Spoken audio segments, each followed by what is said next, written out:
Tak ahoj, já vás vítám u našeho dalšího dílu našeho podcastu. Mám tady Grega Havera, producenta našich 4 alb a i toho posledního k 30 letům. A rovnou se ho zeptám a začnu naší tradiční otázkou. So Greg, what was the first time you heard the name Chinaski? When was it? First time I came to Prague. I was working with an artist called Peter Aristone, and I finished his record. And I came for a visit, because I'd never been to Prague before. And your label at the time, they said, do you want to come and see this band play a corporate show tonight? Yeah. And I went along and it was like, oh wow, these guys are great. And then the next day, I think I met up with you and Marpo in the office, and we started talking. And so that was the first time. So that day that I met you, was the first day that I heard of 2013 then, 2013, yeah. So it was okay. I was oblivious till that moment, and now 10 years later we're still working together. So and we recorded 4 albums. 4 albums. So it must have been a good meeting. Yeah. I liked you guys when I saw you, so it was fun. So let's talk about you and the producer's work and how it works. So. You was born in Wales? Actually, I was born just across the border in England. In England? Which I'm very annoyed about, because obviously I feel very Welsh, but I was actually born just at the nearest hospital, which is just inside England. Okay. But I am Welsh, and I can play for Wales at rugby. That's all that matters, really. So how was it to grow up in Wales in the 80s or? In the 80s, in the 60s. 60s. I'm quite an old man now, Frank. It was, very isolating. It's a little rural community, just in the middle of the mountains. And how I ended up being a musician is really strange, because I had no real involvement in music when I was young. Okay. My mother, she loved Tom Jones and the Beatles, and she played music. My father had no real interest in music. So it's only when I went away to school in the early 70s that people had like Dark Side of the Moon, Pink Floyd, and David Bowie, Ziggy Stardust and all those records. So that's like, music sounds good, I quite enjoy this. And I was a bit rubbish at sport. I was like the fat kid who's rubbish at sport. And I tried played a bit of rugby, but I was never that, So music was kind of my outlet, my kind of way of kind of expressing myself and everything. So I played a bit of drums in school plays, but yeah, I think from that moment, I never really knew what I wanted to do in life. And then I remember playing my first concert when I was 15. Okay. And it was like, all right, I want to do this. So that was kind of, it was almost like an instant thing. Okay. 1 minute I didn't know what I was doing, the next minute I knew I wanted to be involved in music. So it was from there to here, it was a very long journey. Okay, let's start with your drummer career. So you play with the Manic Street Preachers? I played percussion for the Manics because I started working with them when I had a studio in Cardiff in the mid-90s. I started sort of working on some demos for a few albums, and then I ended up producing some tracks for them, and then I ended up producing whole albums for them. And then they did a greatest hits record in 2002. And I played a show with them in like a homecoming show in St David's Hall in Cardiff, and there were 2 sets. There was an acoustic set and an electric set, and they said, can you come in and play percussion on the acoustic set, because I'd played on all the records. So it was like sort of keyboard player, string section, acoustic, and at the end of the set, Nicky Wire, the bass player, said, this is great, why don't you come on tour with us next week? So here's 36 songs, learn all the songs. We'll have a rehearsal in Dublin the night before the tour, and then I think the next night we were playing in Wembley or something. Wow. So I was working on an album at the time, and I sat up all night with headphones on, listening to all the tracks, writing notes, and I spent another couple of years touring with them as a percussionist. So it was really a world tour. You played in Asia, we America. Played Japan. We did the UK. We did like Pyramid Stage at Glastonbury. We did all the big shows, okay. Which was interesting because I'd not toured since the late 80s. I played for a Canadian artist called Corey Hart. I was working on sort of like a labouring job one day, and I got a call from an engineer friend of mine. We're in the Caribbean recording an album with Corey, and he's fired his drummer. Do you want to come and finish the record? So a week later, I've got my drums, I'm on a plane, I'm in the Caribbean, in Air Studios in Montserrat, recording Corey's album. And then after that, he was like, come on tour with me. So I toured with him in Asia and Canada. And then whilst I was there, then it was a Welsh band I was playing for, a band called Waterfront, they had a top 10 hit in America. So I became their MD for their tour, the musical director for their tour. So I spent 2 years, late 80s, on the road doing that. And then I came off that tour and I started working on demos for the band for their next album. So that was the start of kind of proper production. Okay. I'd done some of it before, but I'd always been interested in the studio. I liked the process of you go into the studio with nothing and you come out and you've created something. I always thought that was kind of magical. So that's you started to be more a musical producer these days. Yeah, I think a lot of drummers of my age, we started embracing electronics. Okay. So you're either like a drummer and you just play drums, or you kind of got into electronic drums and programming, and I got into all that side of it. So a lot of drummers, like Richard Burgess from Landscape, Chris Hughes who did Tears for Fears, Trevor Morass who played with Bjork, they all embraced electronics and became producers.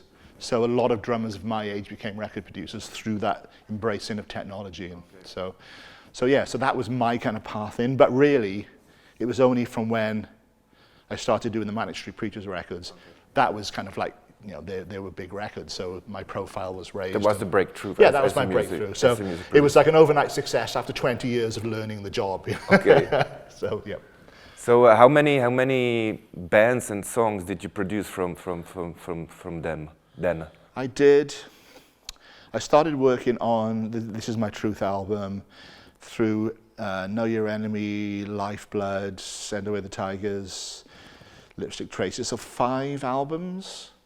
So I worked on 5 albums for them, plus lots of kind of singles. And in total, like, or your career, producer my whole career? Yeah. Oh, I'd lost count. It'll be tens of thousands of songs. Tens of thousands of songs. Yeah. I have a crate of. Do you remember DAT tapes? Little digital tapes. I have a crate about this high and this big at home, full of DAT tapes. And that's the 90s. That's all the 90s. That's all the work I did. So every day I'd go to the studio, and some bands would come in and we'd record like 3 or 4 or 5 songs in a day. So I remember one year I recorded like 280 songs in a year. So if I added up all the demos, all the songs I'd recorded, it's a lot. It would be definitely more than 10,000 songs, probably in the tens of thousands. So it's a lot of work. Yeah. So and really, you look at all those songs, only a very small amount of them are successful. Okay. So all the rest of it is just work that you learn. It's like that thing of you want to learn something, you do it for 10,000 hours and you know roughly how to do it. I often talk to my engineer friends and producer friends, it's like, if only it was 10,000 hours. If that's all it took, it takes a lot longer to really learn the craft properly, and you never stop learning, which is the great thing about it, really. Okay. So let's talk about Chinaski, the band. So when we first met 10 years ago, you took us to the Rockfield Studios. Yeah. Why did you do that? Well, it's an interesting timing for me, because we did Helavelam Stisnost here. And a week later I emigrated to New Zealand. I literally moved, I was already planning to move overseas. And from talking with you on that session, you'd kind of done all your recording here and all your recording within the Czech Republic. I always think it's really good to take a band out of their environment to somewhere where you can just kind of lock them away. Yeah. You know what those sessions are like. We disappear somewhere, and we've been to Norway, we've been to New Zealand, we've been all over the world recording. I like to get you away from, this sounds terrible, but from your families, from your friends. So all we do is focus on the music. Yeah. And it's hard. It's hard being away from your families for long periods of time. So, but the level of focus you need to make a really good record.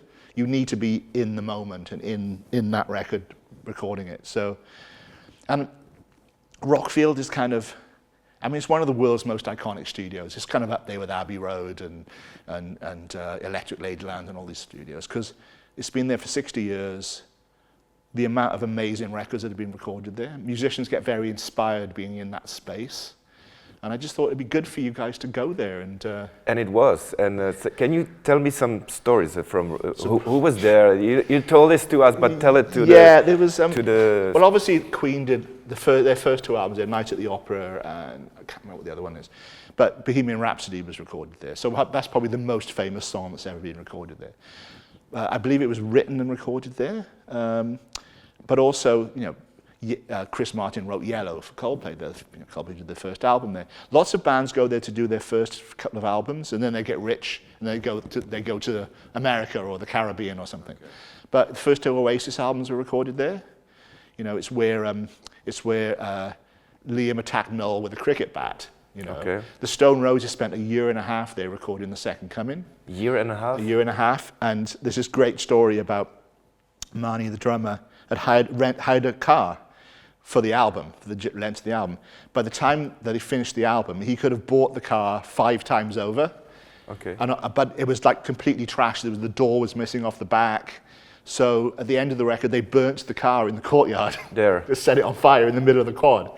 So, and there's so many stories, a lot of them unrepeatable stories from the 70s and 80s, So, yeah, it's just one of those studios that, I mean, you go there and it's like, there's stains over the walls and it's like, but you can kind of, you must feel it when you're in that room and you know that all the people that, people you grew up listening to, they were all be in that same room creating music. Yep. It's inspiring, and there's something about, I always like studios that aren't too kind of like posh, that aren't too kind of nice, that have got something about them. I mean, maybe Ocean Sound in Norway was the exception because it's quite new, but the location is inspiring because you look out and you see fjords and you see mountains and So just finding different places to go that make us think differently about music and create something different. So because it was for us, for our band, it was a new experience to go somewhere abroad. To the legendary studios. Yeah. We never recorded abroad. Right. Then we made it several times with you. We recorded in Australia, in Brisbane, in Auckland, in London. Yep. Oh, I forgot about Norway. That. Yeah, in Norway. So it's been interesting. Quite a lot. It's I was actually, but we also did 2 songs from the Rockfield album here upstairs. We did Vino and $1 million. Yeah, we did those 2 upstairs. $1 million, yeah. So occasionally we come back here, and we always end up back here. We always finish the records back in Prague or near Prague. So that's nice. It's quite nice for me and my engineers to, because Prague is a city where everyone wants to go to visit. Obviously, that's what it's like. So it's lovely to end up here, and it sounds great when you tell people, "Oh yeah, I'm going to Prague next week. We're just going to finish a record." It makes you sound good. Okay. But I mean, how did you feel about going away to record? Did you? It's quite good. We liked it because it was our first experience. It was such a good experience that we. After that, we always wanted to go abroad to record because that's what you say. You're focused on the recording, and you just do it there. I mean, it was quite a special record because obviously I'd moved to New Zealand and then I came back to make the record. I was brought up in that area as well. I have a house 20 miles away from Rockfield, so it's like that area feels like home to me. Yes. So, but it was. That whole record felt like super creative. It was like, it was. I'd done quite a lot of albums not in English at that period. I'd worked on an album in Greece and a few other, some Welsh language things. So I was quite used to working not in English. And I know there was some trepidation at the start about how can you have a producer that doesn't speak the language make the record, But as we found out, music is so universal. You can kind of get around a lot of things. As long as I understand what the song is about, you can make the record, because the processes are the same. You also recorded some Latvian band. I Latvian bands, Greek bands, bands from the Netherlands. It's like I've done a lot of, because I did a lot of Welsh language music in the mid-90s. Okay. And so I got used to working in a different medium. But it's, the power of melody is really strong. You can tell when I have different ways of working, not in English, like especially with Michael. I always like to watch Michael singing when he's performing. Like if you notice, I'll always stand in front of the glass and watch him, because I can tell when he's kind of leaning into the song. So as well as like, oh, that line's really good, or that, it's like that take, he was really performing the song. You can tell, and he, if he messes up, he swears a lot, and it's like, so you can tell from his body language. So I use that as a way to kind of like counteract the fact that I'm not fluent, or I have very bad Czech. So I'm starting to pick up words here and there, but I was talking to a friend last night. My Czech is purely through Chinaski songs. So it's like, that's really the only Czech I know. Laska. So Laska. Yeah, I know Laska. So, the bits of Czech I know are sort of like, it's, there's a great old a film with John Candy, the actor, and he only knows Swedish through watching pornography. So that's the way he communicates in Swedish. That's me in Czech, Chinaski songs. That's how I communicate. So can you explain? Many people ask us, what does the producer do? Yeah. What does he do? What work is it? Can you describe it for the listeners? Yeah, it's I actually wrote an article for a magazine recently about what does a producer do and how do I become one? Yeah. Because it seems like a really glamorous job to do, right? Because you're the boss man in the record. But really, it's everything, right? If you look at, say, a film, you have a producer and you have a director. A music producer is both those roles. So you have a musical sort of overview of the project. I mean, the way I tend to do is I'll speak to the artist. We'll have conversations. What do we want from this record? What do we expect from it? What we're going to do differently this time. So we have a communication about, right, this is the sort of record we want to make. And then my job is to go and figure out how we do that. So what studio we're going to use, who's our engineer, who's our mix engineer, who's our mastering engineer, how much money do we have, what's the time. So there's the logistical side. So we're going to go to this studio, so we need to book flights here. So all that side of it. So get the band to the studio, get everyone on the same wavelength, and then oversee every song. So we're looking, like when we start each song, I'll sit in the studio with you and we work on the arrangement, we change things, we try things out. So as this is my fourth album with you, it gets easier, because what I find is a lot of things that I would do, you'd already done because you know that I will do it. Okay. So it's like, oh, Greg's bound to take that middle section out or double this section, so you kind of do it anyway. So as each record goes by, it does tend to get easier. So it's the overall musical, translating the artist's overall musical vision and everything involved in that. So are we going to have strings on this song? Are we going to, should this song be faster, slower? Are we in the right key? All those musical things, but also, okay, we can afford 2 weeks at the studio, so we need to get it all done in that time.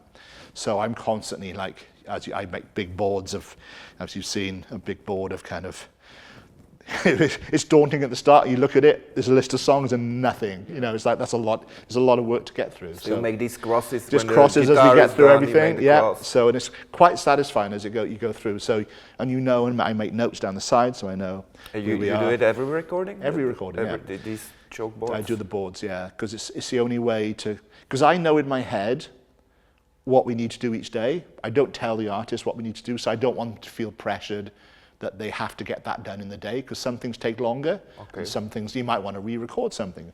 I don't want them to feel that they can't do those things. So I kind of like take it all on internally, and like sometimes it's stressful, but I don't want the artist to feel stressed. So that's my job, is to take on all your stress and make sure the record gets done. So and you make it enjoyable. So I remember when we did Rockfield album, you were loading the van up and we were still doing vocals with Michael. Yeah. Because he just finished writing the lyrics for one of the songs. And but this time it was great. We'd kind of almost finished like a day early, and we were just doing little patch ups, and then so we have very little to do here to finish up. So you kind of get used. I think you're used to the way that I work now. obviously we had that big changeover after the second album where you changed lineups, and I mean the last two albums we've done with the new lineup feels very much like that when we did Rockfield. Everyone feels that they're on the same wavelength, Okay. Obviously there was, I'm not privy to all the reasons why the band changed, but it's like, it does feel like a really good lineup who were everyone's there all the time, engaged in the process, and that's pleasing because you want people to, how often do you get to make a record? Once every 2-3 years. You want to enjoy it when you're doing it, otherwise, what's the point in being a musician if you don't enjoy the work? Yeah. I still produce because I enjoy producing. Luckily I don't need to produce a lot anymore, so I just pick artists that I've worked with a lot, like yourselves, or artists that I think can offer something good and new. So, what do you think about Chinaski? We know each other for 10 years. Yeah. You saw a lot of gigs of ours. Yes. You played with us on the gigs. Yeah, I have. You made like 30-40 songs with us. So what can you say about Chinaski? Well, it's obviously really strange for me because so many people I know, from Czech Republic, they grew up with you. I came to your show in Auckland, and there was like kids and grandparents and everyone in between. It's like you're kind of. When I talk to sort of friends of mine in Wales, I said, imagine like a Czech Stereophonics. A band that lots of different generations of people like who and they've been brought up with. So what's been really nice on this album is re-recording some of those songs that I've seen you play live a lot. And that's been, firstly, very pressured because those songs, people know those original songs. So how do we do those songs and make them fresh and new and interesting and not ruin the legacy of the old song? So that was the challenge on this record. Okay. The easy bit was you've played those songs so many times. Yeah. It was really easy to work on the actual recordings. But yeah, the tricky thing has been how do we make them new and interesting, And I'm hoping that all the fans, they don't hate me for it, because it's like I'm messing with a legacy. Yeah. I had it recently. I worked with an iconic Kiwi band called the Chills. They recorded their first album in 1986, and myself and Scott recently remixed that record. Okay. We had all the original multi-tracks and we went back and remixed them. But their fan base is like, they've got this big American fan base of like, they love those records. And it's like, so I was really conscious I didn't want to change it too much, but just make it better. Yeah. So, when you start messing with people's legacies, you can get a lot of angry emails. Yeah. It's always tricky. We also don't know how the people will react, but we hope that it will be. Yeah. It's kind of, the way I saw the record, it's a gift from you to them. Yes. All right. So it's like, if they don't like it, they can listen to the old versions. All right. But it's like, it was, when you first mentioned the project to me, the first thing you said, we're going to record 30 songs. I'm like, that's a lot of songs. I'm glad we ended up with 15 songs. It's a much more manageable amount of songs. But, I thought it was an ambitious project and it was interesting. And I was surprised because, we'd only been in the studio like a year earlier recording an album. So why's Frank want to speak to me? It's like, it's not 2 years yet. And it is 2 years. Yeah, it is 2 years now. Yeah. But we started speaking about this a year ago. And so it's... Yeah, the idea of 30 songs was obvious, 30 years. 30 years, 30 songs. Yeah, it's a great idea. But the costs and the practicalities of it. The first I told it to you, I saw your question mark, like, is it really necessary? It's one of those ideas on paper that sounds great until you do them, and it's like, and it's because it's not like a greatest hits record, it's a reimaginings record. I've done one recently with a band called the Feelers, who are a New Zealand band. Again, very iconic, multi-generational New Zealand band. In fact, they're the reason I live in New Zealand, because I went and did an album for them and it was really successful. And then I came back to make some more records and I met my wife there. So we did a reimaginings album, but they were very extreme reimaginings. Like, there would be like a song was originally like this big rock song, and I did it with a full orchestra, just vocals, full orchestra. There were lots of very big changes. So, and it was really fun to do. And I thought when you approached me, so it'd be much more fun to do that like reimagine the songs a bit rather than just new live recordings of the songs kind of thing. So I like the work that you did on the songs before we got together. When you sent me the, me, I just like stick the iPhone up, send me some rehearsal stuff. I don't want full demos of things because I want us to have license in the studio to try things out. But so it was like as soon as I got the ref recordings through, it was like, oh, this could be a lot of fun because you have a great band now. I mean, it's like me and Scott talk about it. Scott, my engineer, talk about it all the time. Every member of the band's a great musician. Yourself included, obviously. Thank you. And it makes our life so much easier because you're looking at like little things instead of big things. It's like, how do we, we've recorded a lot of terrible musicians, all right?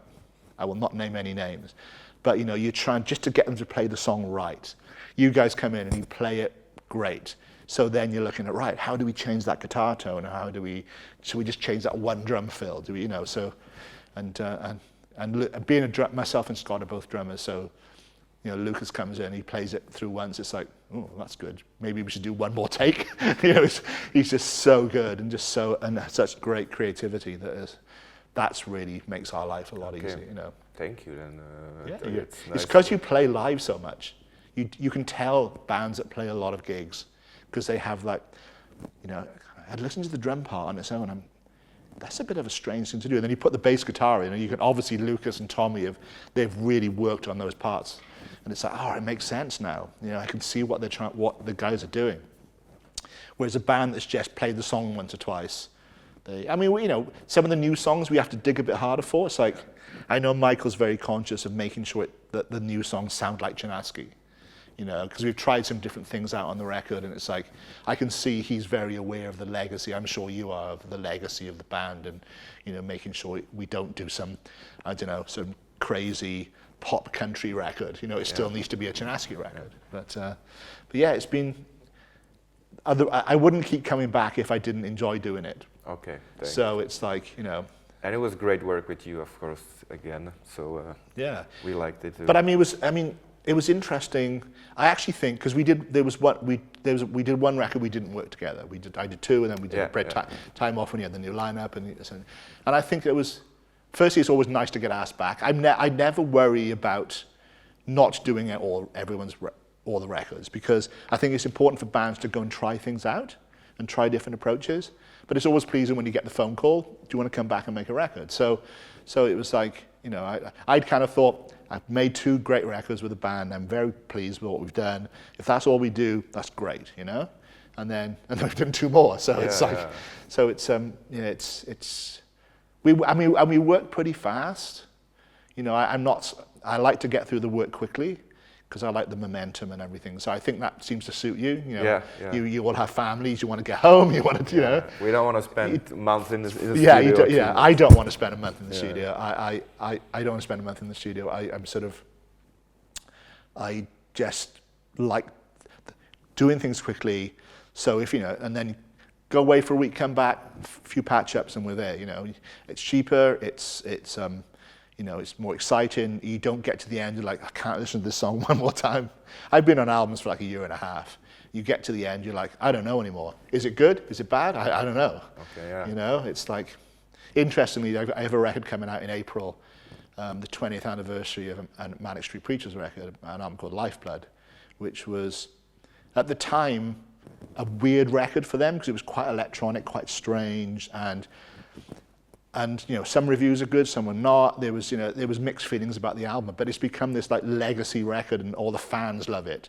And I've done loads of podcasts about it and talks about it, and everyone's very excited about the 20th anniversary because it's not been on vinyl for 20 years, and it's like, so it's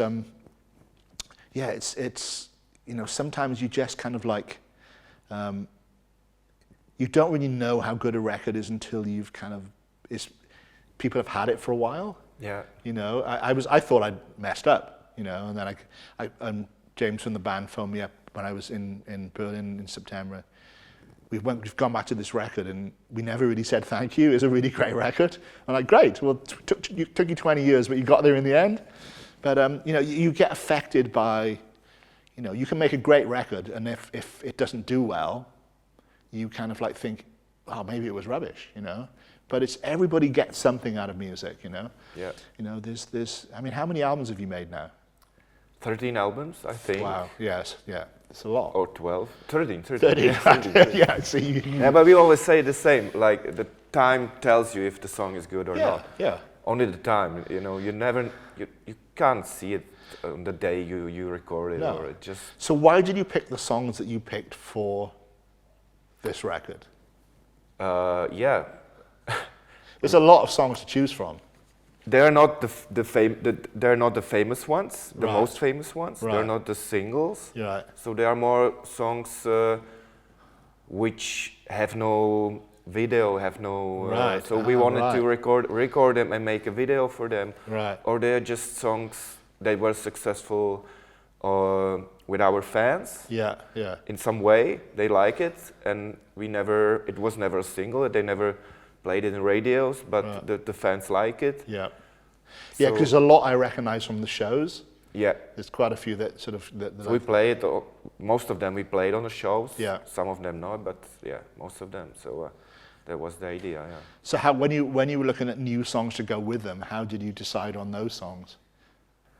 Oh, but it was just, you mean the two Yeah, new songs? yeah, Yeah, yeah. we just make them in the rehearsal room, Right, yeah. right. So, Because they seem to fit well. yeah. Yeah. But it's, yeah, it's always Yeah, Chinaski, yeah. That's the Always point. enough. Well, you'd hope so after all this time. Yeah. So Greg, you are now a Kiwi, isn't it? I am.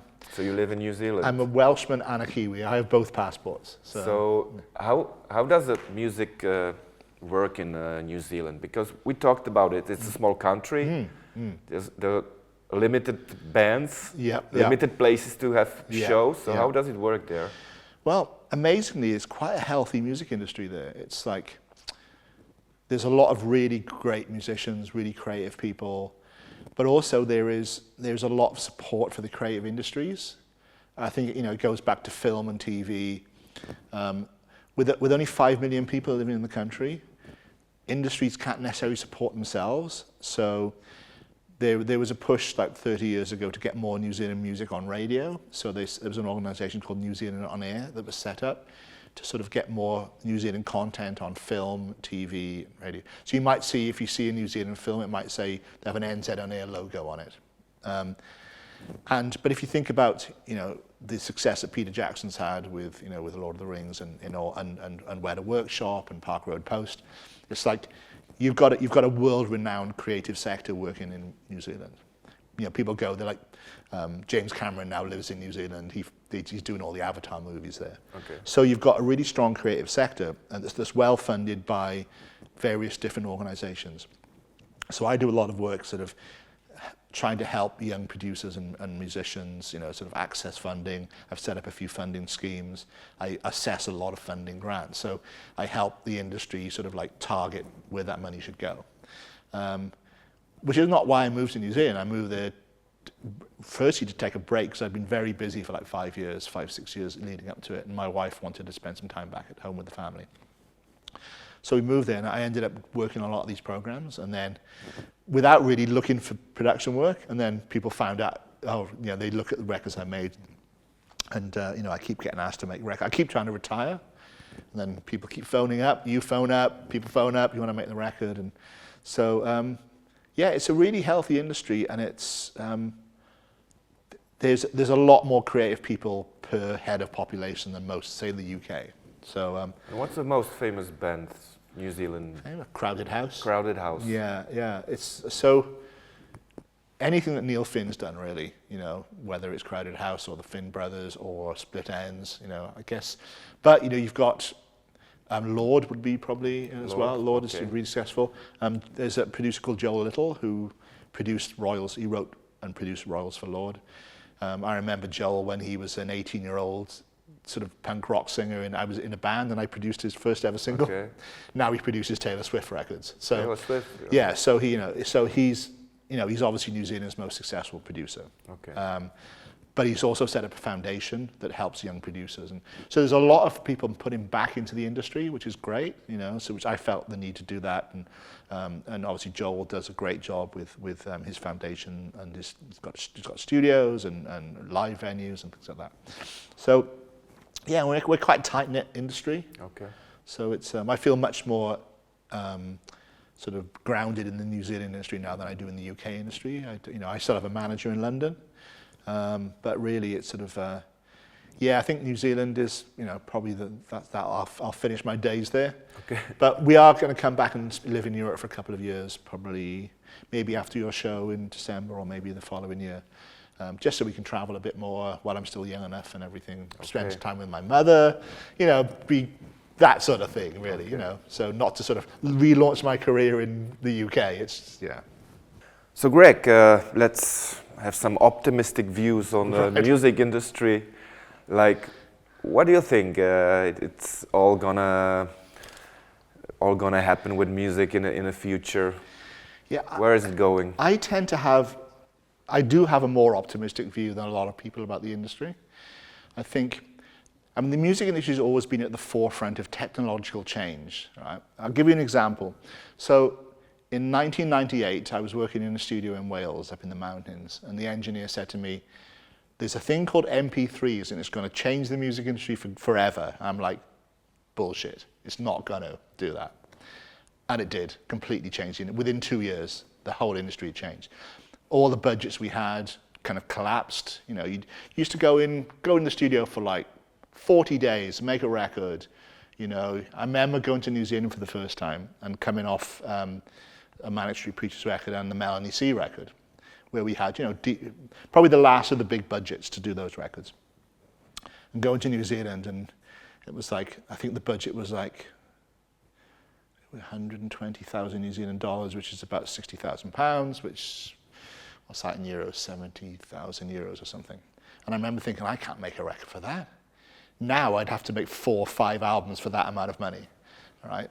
Because no one buys CDs anymore. And it was that difficult period where everyone was downloading for free, kind of just at the early stages of iTunes, so no one was paying for music. Almost like overnight, people stopped paying for music. Now, whether you like Spotify or not, it does generate money for the industry, and streaming money, YouTube money, streaming money is a real thing. It's real money. But everyone's adjusted their budgets. Technology has caught up. So, we can go into a bedroom with a laptop, and, I know lots of brilliant producers. I run the Music Producers Guild in New Zealand, and there's lots of amazing young producers who just sit there with a laptop and they make incredible music. So I wouldn't want to start now, only because it's not the music side, it's the social media side, the pressure of having to do podcasts and social media and Twitter, and it's like, that's not my world. I was brought up going on tour with no mobile phones, nothing. You disappeared into the world and you came back 3 months later. So I think the standard of musicians, it's like, there's a little bit of, like, is everyone a photographer because they've got an Instagram account and a thing? No, but I love the democratization of photography, and I love the democratization of music, that anybody who wants to make music can do it. It's like a punk rock ethic. Okay. Hey, you haven't got to be like a great musician. You just pick up a guitar and you make music. The sentiment is the same. It's like whether it's punk rock guitar or sitting there creating like some crazy beats on your laptop. So everyone's got the software, everyone can do the work. So the downside is a lot of people are making music now, so it's much more competitive and much harder for artists to break through. But you get these great examples. There's a young kid from South Auckland who just created a song on his laptop and became a massive TikTok hit and huge hit. And Jason Derulo covered it and everything. So what would you say for a young musician which wants to be a superstar? What would you recommend to do? There's the problem is within that question. Yeah. You need to make music for the music, okay, not for everything else. If your goal is to be a TV presenter or a DJ or a TikTok star or like a YouTube star, then you're approaching it from the wrong way. You need to be creative for the creative sake. You need to look at, like, it's easy for me to say now, I'm 62 years old, so any music I make feels like part of my legacy, right? Stuff that I can leave behind when I'm gone. But when you're like 15, 16, 17, 18, you don't look at legacy. You just look at how do I sustain this as a career? So it's like for me, the music industry, being agile, so doing some songwriting, doing some production, being a musician, having a record company, I've done all those things. And that's how I've kind of weaved my way through the music industry. I've not won a Grammy. I've had success, but I'm not a superstar producer. I'm solid, working, jobbing producer. Blue collar producer. So I think the key for young musicians is just to just got to persevere, because sometimes you might write one song and that one song is a massive hit. But then you might write 1,000 songs and then eventually get some. You might write 10,000 songs and never be successful, but you'll have made 10,000 songs, right? Yeah. How many people get to write a song? My wife wrote a book 10 years ago, and my point to her was, how many people write a book? How many people make an album? I used to dream of things like going away to studios. Like the thought of going to Rockfield for like 2 weeks and making an album, I dreamed of that sort of thing. That would be amazing, and I get to do that now. So for me, that's a success in itself, and you come away with a record, it's like, if nothing ever happens with that record, we'd have done that, and that experience will be incredible, and how many people get a chance to do that. Okay, and, so follow your dreams. Yeah, it sounds corny, but you've got to be creative for creativity's sake. What happens beyond that is down to out of your control. It's things can happen and you can be successful by not even trying. You just got to keep every record you make, all the music you make, just concentrate on that and make that as best it can be. Then the universe will decide what happens after that. So That's kind of my philosophy now on it. But I am optimistic because there's lots of great young musicians, lots of amazing young producers. And, I look at people like Scott, who is a great producer in his own right. He tags along with me because he learns things and we get on well and we make records really well together. Same with Clint. Clint's gone on to be a great producer in his own right, who worked on other records with us. So it's like, I feel very positive about the future of music. Okay, let's say universe will decide. Right. So, Thanks, Greg. Thanks for great talking with you. It's my pleasure, and thank you for inviting me back for another record. Yeah. So, I'm maybe in 2 years' time. See you in December on our O2 Arena show. I will be there. I will be at the show, and it's. So they will see you, and. Yep. I'm very excited to be there. I was at the 20th. One of the first times I saw you was at the 20th anniversary show, and it was like, I was like, wow, that's I wasn't expecting. I thought I'd turn up at a little tiny club in Prague, and it was like O2 Arena. It was like, oh right, these guys are popular. So see you on the 11th of December 2024 in O2 Arena. Tak to byl můj rozhovor s Gregem Haverem, naším producentem 4 desek, skvělým člověkem, a to je vše. Díky, mějte se.